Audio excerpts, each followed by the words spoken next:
my whores, take my land. It's okay because I've got Dan. The sheriff might have fucked Trixie, but he can't take the gold from me. Stick your thumb in my ass. Bleeds are fucking hard to pass. But I don't need your sympathy, cause you can't keep the gold from me.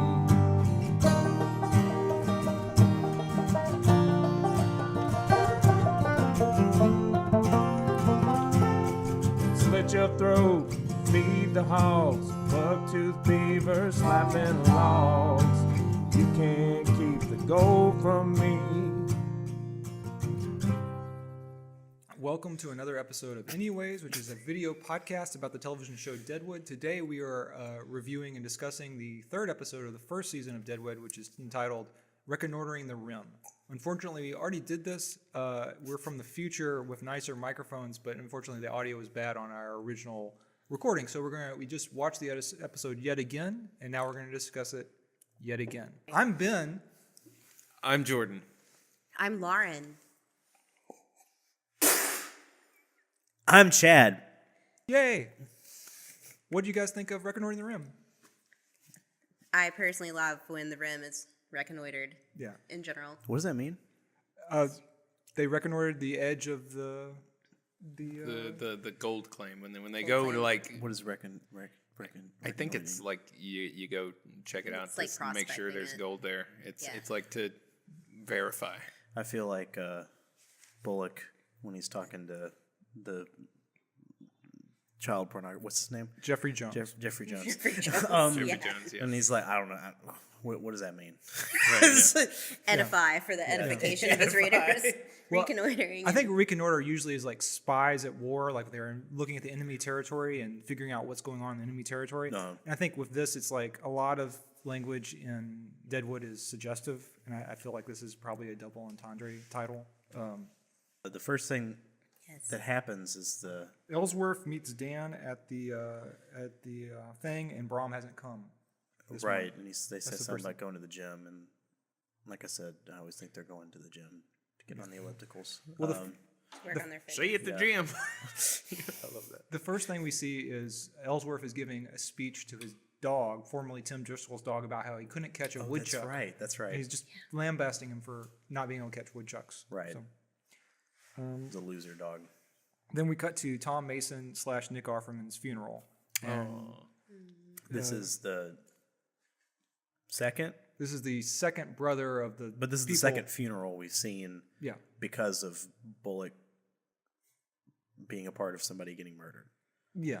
He's just not having it. No. You know. It's fair. Yeah. I mean, we got to see Nick Offerman's penis. So So that was a win. So Yeah, that was it was fine. I exciting. mean, he could die after that. That's fine. Yeah, that's Yep. fair.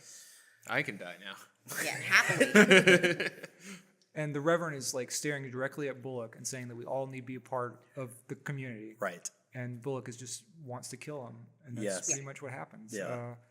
The next scene is Al learns that the Bella people come to town. Yeah, the Bella Powers Union Boothe rides into town, and The savior, everybody's like a so white excited, knight. except for Al, who's yelling obscenities and Hey, fuck nut. Oh yeah, at the guy who facilitated the guy who sold it. yeah, the guy who was the hotel owner before. Yeah, and he's like getting on a wagon. Yeah. He's like trying to get out of town Yeah. quick. I love the way that plays out because they're having this conversation and like you know where it's going, where where Al is going to be like, you know, you better watch your fucking back because you're going to be Sucker. fucking dead soon. And then right in that moment, the guy's on the horse ride up and you hear the gun cocking sound. And Yeah, you're like, yeah. and he's like, I know you fucking Al Swearengen. I know know how your your mind. goddamn mind works, you son of a bitch. Don't think I hadn't taken precautions. Yeah. And more power to that guy. Yeah, exactly. Yeah, that's like- like the one guy that outsmarted Al Swearengen Yeah. by leaving. Let's see. His name was Artie Simpson, and then Saul goes up to Al and tries to buy the lot, and Al says, "If you want to answer now, no." Yeah, he's pissed off. Yeah, He's bad like, timing. yeah, not great. Saul's smarter than that, I Yeah, feel like. should be. Yeah. But no. He's hungry. He's Yeah. hungry for the hardware. Well, also, I still don't know his name. Bullock Bullock's still like up his ass Right, about yeah. all this shit going So down he's probably put sooner up to rather it. than later. Yeah. Yep. So he did He's it always so the he go-between. could say he did. I tried. I asked him earlier. I tried. And it was like, well, We learned later he told Bullock that he was 98% sure that it would be done, and then Bullock gets really angry. 98 is not Bullock was No. angry. 90s. Bullock was angry. I know. A Deadwood story. Very strange. Yeah. Bullock got angry. People died. Next up is Wild Bill and Jack McCall play cards. It's a very memorable scene where he puts up two guns after Jack McCall. Is yeah. that the, This is one of the few scenes where I'm like, is this well written?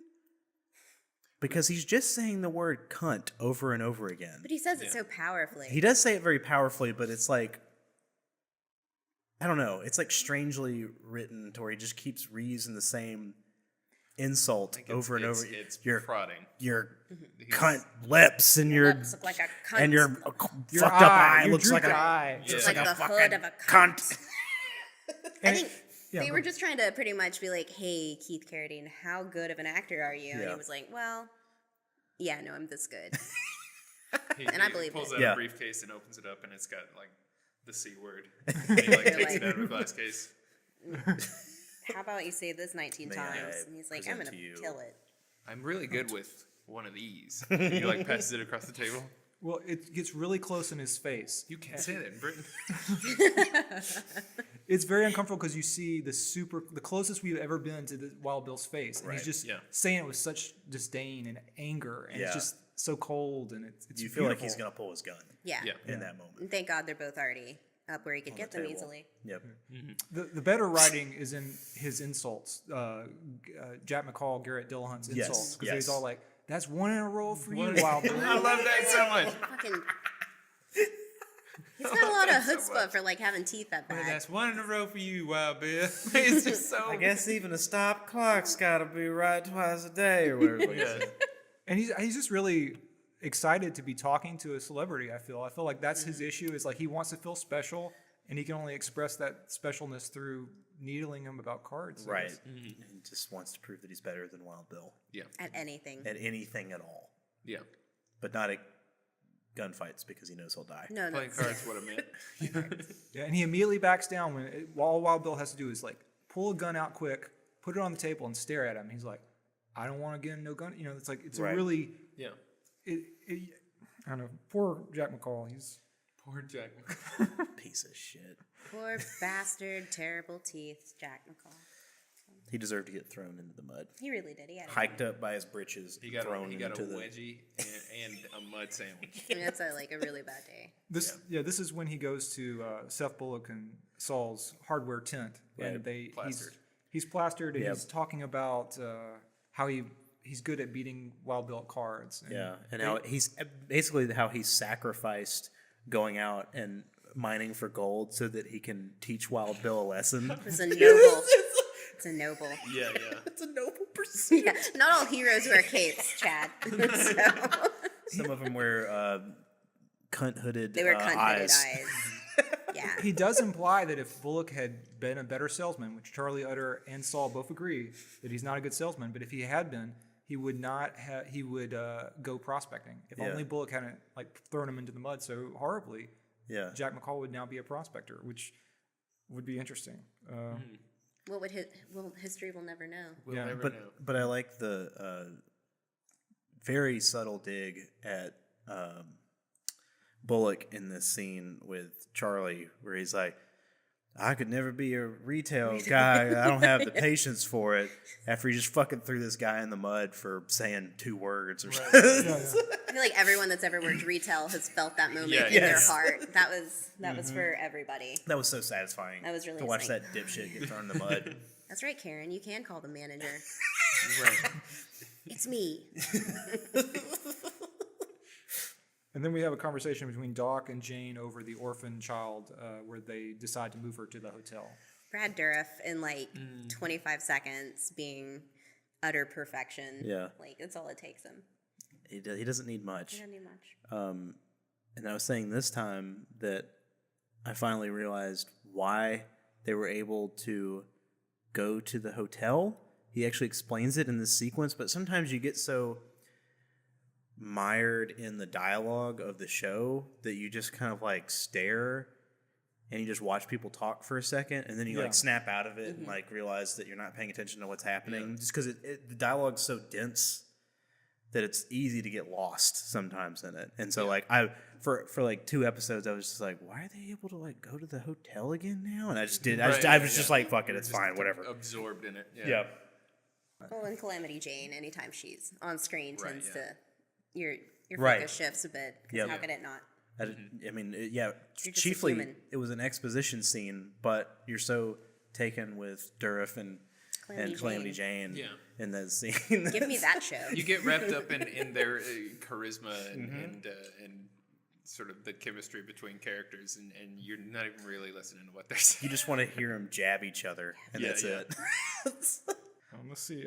We learned that the Reverend was at Shiloh about an hour from here during the war. I'm sure that's probably true of the real Reverend. Let's see. I've seen this twice. Oh, he's talking to Sol. He's talking to Seth, and he's going to help Seth and Sol build their on their lot, and basically he learns from Sol that they won't get to build on the lot because they haven't bought the lot, which they want, and then the Reverend awkwardly leaves them alone.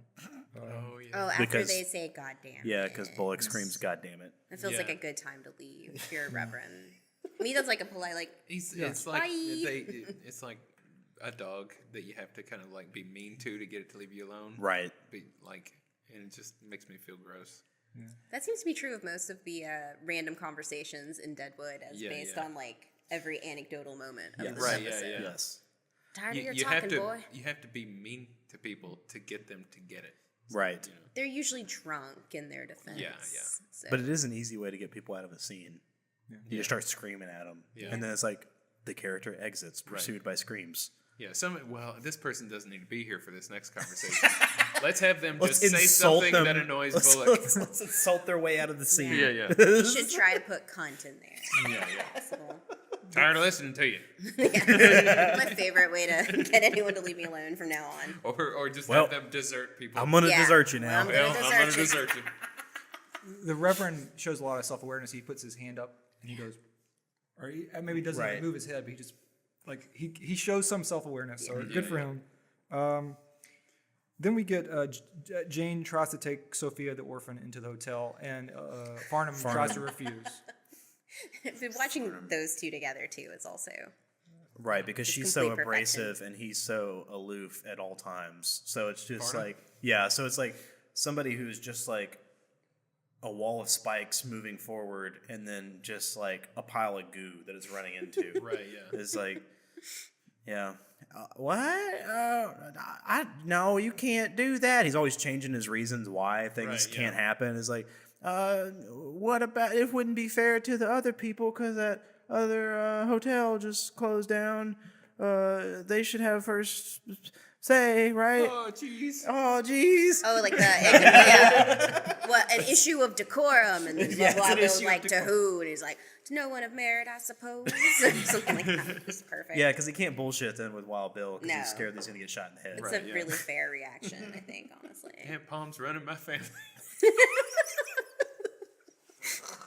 It comes up again in this episode. Yeah, Right. He also mentions one of the reasons he doesn't want Calamity Jane to come in the hotel is because he's heard about her reputation. Right. Yeah. Which is interesting. Like she's such a scandalous person that for drinking and dressing like a man that Pants. he can't let her in the hotel. You could have fooled me, ma'am.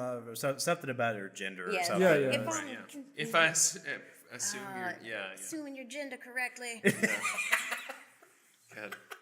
It's like gender is it's a construct, social guide. And it's Deadwood. amazing how like subtle he thinks his digs are. Oh, and they're just like He's the least subtle person in the world. Yeah, he is truly. He's the least subtle person who thinks he's sneaky. Yes, it's in the world. amazing. Like he It's so takes great. pride in his and that cleverness. and that comes to a head in this episode. Yeah. Because he fucking thinks that he's so great that he can like keep this shit from Hal that he's been working with these Bella Union. He got away with it. He did get away with it, I mean, but not calculated under his own merit. He calculated Right. his odds properly. I think he would tally that one a win for him. Oh, completely. Yes. Well, because he's a fucking No, I'd say that he's pretty smart. Yeah. We've seen the first 2 episodes. Al has ordered the death of and tried to kill and successfully killed many people. Sure. Yeah. And then this is one where the only other one where he didn't kill was the orphan girl because he was tricked. And then here, Farnum successfully, plays on his sense of pity or control or something where he doesn't kill Farnum. It's a big, I mean, Farnum does appeal to what small amount of like empathy Al has, but it's not like that was part of Farnum's plan. He thought he didn't think 2 damn steps ahead. He was just like, I'm going to work with these people. I mean, you can tell that he goes in terrified, talking to It not weren't Powers malicious. Booth, but the other guy. Oh yeah, Cy. No. Eddie Sawyer, Ricky J. Eddie. Okay. Okay. And he clearly has not thought this through. Right. No. He just thought, if there's not another hotel over here, then it'll be good for me. Yeah. And so he stumbles ass backwards into this working out for him because of pity, like you said. It's Right. not because he's smart. And appealing to his sense of control. Yeah. Yeah. He's like the salacious crumb to Yes, Yeah. exactly. It's like he's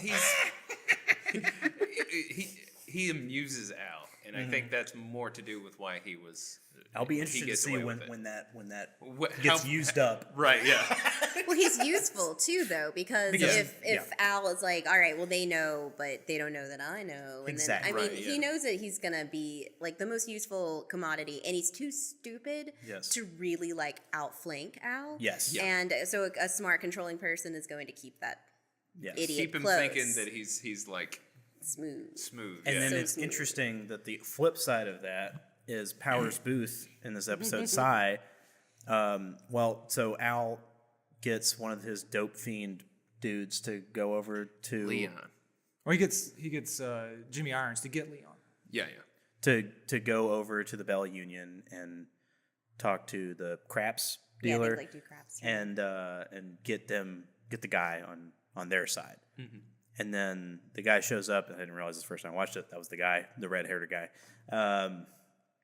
and gives him a bunch of dope or whatever. And is like, oh, you need to pay attention to people when they come in, including Farnum. And takes his head, shoves it in the window, and is like whispering in his ear. Is like, I mean, you could have been Judas really Goat high looking. at that moment, so just cover your bases. He has so Good many. fiend.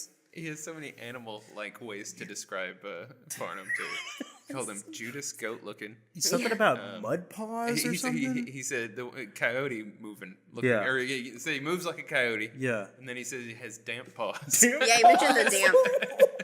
Like he's just taking a shit. like he just shit dirt. Yeah. But so you think he's got this guy working for him, but then Cy, Powers Booth, is doing the exact same thing with this guy to Al, and they're just mirror images of each other. And they're the complete same person. Yes, they're the same person, which I guess we've already addressed that they're supposed to be. He was supposed to be Al originally, anyway. Yes. I think As of this third I swear in the second episode, I swear I've watched it. We discussed at the end of the episode the idea of the first choice being Al Bundy, Ed O'Neill, the second choice being being Powers Booth, and then the third choice being Ian McShane. Oh, okay. Well, we did it again, just in case. Everything worked out. Yeah. But I was going to say, in defense of Farnum, I would say that Al is not rational in how he perceived betrayal or Yes. mistakes. He Yes. kills people in these first episodes for very minor offenses, for Yes. talking back, for trying to preserve their own life, like for things that he is also guilty of. And Farnum, all he did was say, "Oh, you could buy from Arnie Simpson." Like that's literally all he said. Here's the thing for Farnum. He's in the right position. He's high enough up that he fucked up in an upper echelon. It wasn't like he fucked up with the square heads killing the family or whatever. It's like little piddly things. He fucked up into a position that Al could then use Yeah, it's a towards some, Yeah.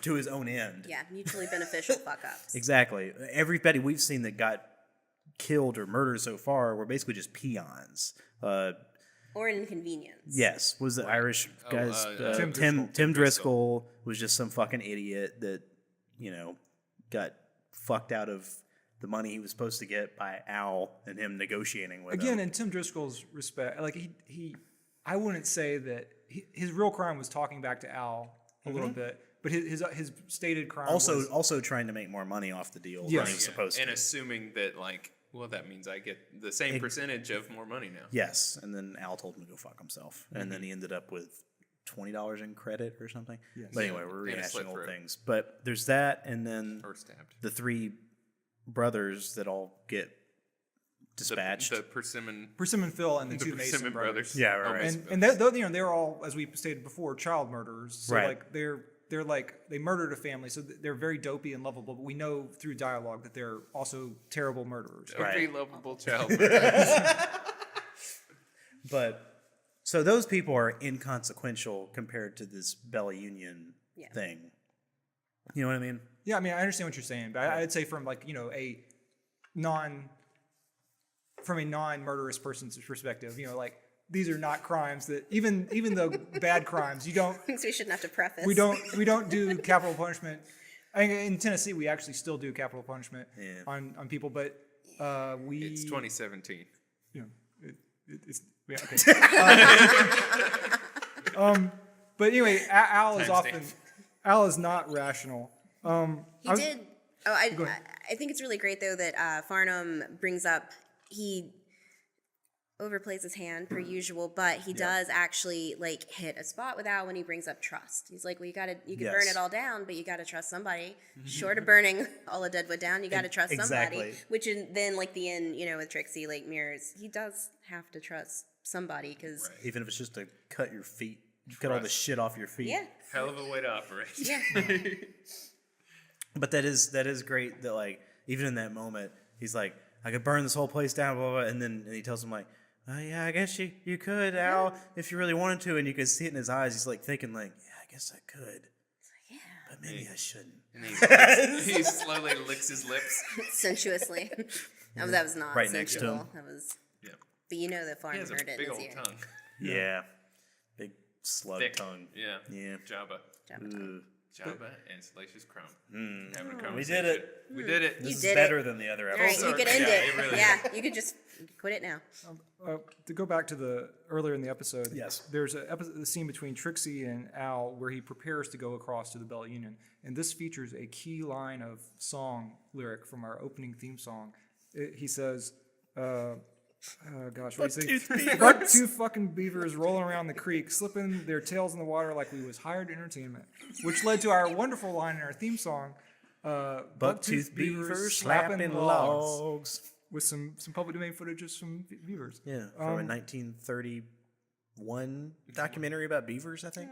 But Al says, basically, he's put on this very pinstripe suit, and he like puts his arms out, and he asks Trixie what he looks like, and she says like Christ crucified. Christ crucified. Like that's Christ such a sweet thing. crucified. I mean, it was a high praise It is. in the moment. Oh, because he's talking about how he's a worldly man. He's been out on the frontier and stuff. Yeah, he's like, but I've been to Chicago. And then he straightens his Right. tie and stuff, and he's like, yeah, I look good. I do. I like the pain she goes to make sure that he looks nice because she knows it's important that he go over there. And then he goes over there, and then Powers Boothe kind of like does an Al bit and like basically masquerading as a compliment, insults him by saying like, "Oh no, we're just running different kinds of establishments. It's like you're more of a pioneering type." And he's like, what? That means I get the ones that don't wash or whatever. No, like I guess the bags of gold will cut through the stink. Yeah. He's like, sure, their money still spends, but motherfuckers. Yeah. This place looks a Such lot It's nicer. a backhanded compliment. Yep. I do feel like Sai is a little better at the polished Well, side of things. because he's got a polished smile too. Yeah. Ooh. unlike Al. Yeah. Al can't do that. No, if he does, you get scared. Yeah, Like, he's got that's like a Grinch smile. Yeah, no, yeah. Well, during that Curls His up. eyebrows curl out. during that conversation, he does Al's thing where he like delivers one thing and he tries to throw them off their game by saying things. He says something really vulgar and he says, "Pardon my French," and then Joni Stubbs immediately, "I speak French." I speak Yes, French. that's so great. And- Which is a line that I use like constantly in my everyday life, and I didn't realize it. I think I might have cribbed it from this. But Al basically he basically is trying to find areas of overlap between the Bell Union and the gym, and each time he tries to put a rosy spin on the situation. He looks really tiny next to these three people, and he doesn't look, as you said, like everything Powers Boothe says turns into an insult by the end of the sentence. Right. It starts out very polite, and then it's just like, and he doesn't intimidate them, and they just like watch him go. And he's like, "I'll be here at 8 o'clock when you open." Remember when you first saw this, you thought Cy was definitely a lot more positive of a character than Al. You're like, that guy's not as bad as Al. Yeah. And you know, like Cy seems very well put together. Like he knows what the fuck he's doing. And I mean, I still feel like that. I still feel like he's not. I mean, Al is the devil. yeah. And Cy just seems like a businessman that has, you know, in capitalistic in every sense of the word. Yeah. Maybe Al's The the devil, devil? you know. Yeah. Yeah. that's Oh true. man, I was That's gonna true. say that too. Yeah. And you were getting The close to the devil, mic to try to do it. Well, no, That would have been when good. you were saying like, well, he's just like a capitalist and a businessman, and I went, the devil. You're like you were saying. I don't have. What point are you trying to make? Yeah, but like, I don't know. Al seems Right. There's much an more- overt bluntness to I mean- Al's devilry. murderous. Cy doesn't give off that immediately, at least. But you don't think you're swayed by his finery, by his Oh, nice sure. Of clothes? course I am. Of Did you course I see am. how tall his top hat was? Yeah.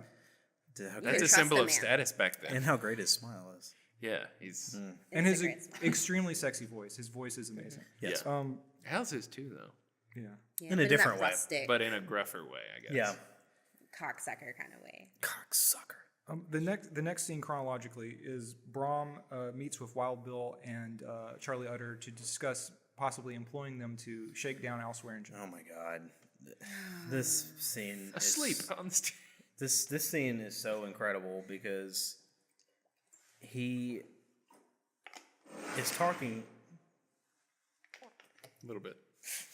he's talking to I'm pouring Okay. Jordan some whiskey. Was he sipping on it? Thank you. Oh no, now we have to do that.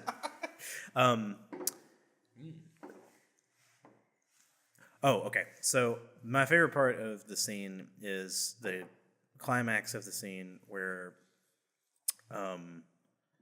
Brom is basically saying like, I understand what you guys are trying to say, okay?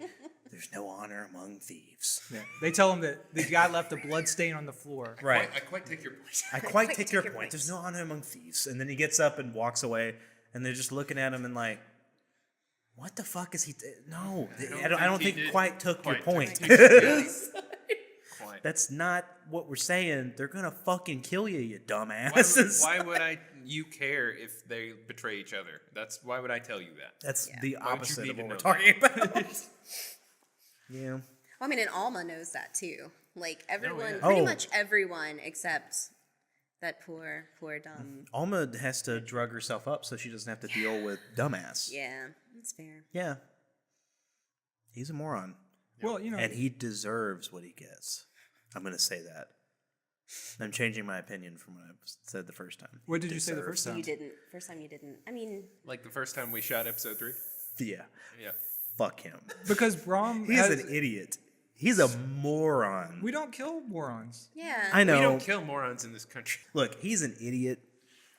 He, at every turn, did not know what was happening and had every opportunity to leave. And everyone told him to leave, including his wife. His laudanum up wife. Yes. His drugged up wife even knew better. She's barely there. I mean, if you were a woman, you pretty much got laudanum instantly. I mean, I would have been an amazing laudanum addict. It would have been, it's just This kind part of of your loadout. yeah, it's part of the course. You're like, So- oh, lady. I have no sympathy for his dumbass getting thrown off a cliff. It's like he should have fucking left. He knew that these guys were murderers Yeah. and psychos. And if it were me, even being a rich, preppy idiot, I would have been like, these guys are literal murderers. I shouldn't stick around and get on their bad side. I should get the fuck out of town. If you want to call the Pinkertons, do it later. I'll send a letter to father, and he'll sort But this don't out. stick around, you dumbass. You were asking for it. Do you think he really does he really understand that? I mean, I think he's so out of his element and so out of his depth No, that I it's know, not but like I just don't have any. I mean, he sympathy knows for there that. was blood on the floor. He knows the seller left town, but he doesn't know the seller was fed to pigs. If he knew the seller was fed to pigs, he'd leave Al Swearengen alone. yeah, you would have to actually say, "Hey, they're going to literally feed you to pigs," Yes. and he'd be like, "Oh, what? I guess with the." What struck me this time was that his last conversation with his wife was about taking the laudanum and how he took it to try to cure his headache, which is her stated reason for taking it. Yeah. And he said, I wouldn't describe it as a good feeling that I got. And she says, well, maybe it's different for the sexes. And then and it's very kind of, she's like throwing him, you know, she basically rebuffs him for being like an idiot. And he just says, I hope you feel better. And she says, thank you. And then he goes off to die. Yeah, it's And really sad. I don't think he has any redemption. He is so stupid. It feels He like is a so Coen dumb. Brothers death. He is so dumb on every level that I just do not care that he dies. I is- don't care. He's William H. Macy from Fargo. He really. Well, I'd say he's insulated by wealth, but you know he's very pitiful. Well, so that makes him doubly not give a shit about him. As he falls off the cliff, I think he says "mother" like out loud. Right, He calls right. mother. Yes. And it's just so. He's just a mama's boy, and you know that's not a crime. You know? He's pleading with Dan to not like. I mean, that's Yeah. really sad. Like when he finally gets it, like you said earlier, like He doesn't want to right die. before. No one, yeah, and But he always, but that's his problem. He like, always got "No, things Dan, no." right when it was too late. yeah. Actually, like, does he think that appealing to Dan's humanity will make him be like, "Oh, you're so stupid. I shouldn't kill But you." it works for It's- Farnum. It's like a dog, you know. If a But there's nothing to gain for Dan from engaging with that with. Yeah, well, Al will just kill him. I Yeah. almost said E-Bomb's World. What's his name? E.B. Farnum, No. Brom Garret. Brom. Brom Garret. Brom Garret's world. But you know, Brom is certainly a very funny character. He's incredibly funny. Yeah. I love to hate how stupid he is. I love how he phrases everything. It's Yes. like with it's the learning curve to be able to survive there is the thing. It's like with dogs, you know, the only way for them to really understand that cars are dangerous is to get hit by one. But That's you don't true. survive that. No. So Not you very kind of often. have to just be already kind of wily to stuff like that. Yep. Or have an owner that doesn't like let you out of the house. This metaphor is falling apart. His father shouldn't have let His him out of the father house. should have kept him in a gated backyard. Yep. Al and Seth and Saul and Dan all meet at a table and actually agree to sell the lot. For the reasonable deal, I believe. Yeah. I think it's a reasonable deal. Accepted. Accepted. I Basically the same one that Bullock didn't want to accept before. Yeah. Good job, Montana. He likes to not accept things out of spite. Yeah, that's true. Like he just like there's a fuck this guy attitude Yeah. that wells up in him. Contrary. He's a very Yeah, yeah. contrary person. Yes. And it takes He doesn't like Stranger Things. Yeah. Wait, what? Stranger Thing. Sorry. But Samer things. it takes Bullock a lot, but he definitely he says accepted. It takes him a lot, and Al watches him and studies him, and he's like, oh my gosh, I got him to say accepted, and that's like a huge step towards Al not killing Bullock, right? Because he sees that he can learn, Yeah. and it's great. Well, and I like that then suddenly Al is willing to let them sell to Bella Union people. They're normal Right. wares. They're Because normal It was a wares. test. because he gives something up. Yeah. Yeah. I love that too. When he's like, we can't sell them our wares. No. What do you think about that? No. Accepted. And Saul is smart, so he says accepted. And Bullock looks grumpy. And then to conclude the meeting, EB says happy outcome, which is followed then by go ahead. I love that during that scene that Farnum's like over there, like, Right. Yeah. yeah, you Giving could him the- do it. Yeah, it's going well. It's going really well. Yeah. And then we next get a scene of Charlie Utter trying to ask Bullock and Saul to have dinner with him. It's like the sweetest date ask He ever. really should have brought posies. He really should have proposed these. I mean, Can we play he got with- his hat in his hand. Oh God, he does. That's doesn't that's he? when I started. That's when I started laughing when he took his hat off and put it in his hands, and he's like holding it with both hands, It's just adorable. like I was just wondering if we could just get some dinner. You know, you and Bill and He's like kicking his foot a little bit. on the kicking thing. some dirt. But in order to talk to them, at first he has to shove aside the soap with a present-sized guy. Present-sized guy. That fucking dick. Yeah. But it kind of ties between both him and Bullock have to shove away somebody rudely during the episode, and Right. also that happens to Hickok too as well. Yeah. And so anyway, they make plans to go to dinner. EB, we already discussed him going over to the Bella Union. We've already discussed Al and Leon, and we've discussed Brom and Al pretty much. Brom, Al says make it look like an accident. Yeah, I mean the best thing being Dan throwing him off the cliff, and then being like going down there and then being like, "You fell." It's gonna be all right. I'll take you back. I'll take you back. Even before that, when he comes in, like right before they realize that it's like make it look like an accident. He didn't show up to the claim, and he walks in. And he's like, he says, "I've had Dan in here weeping for hours. Dan, here he is. Thank God. Thank God. He's like watching. God. Thank God.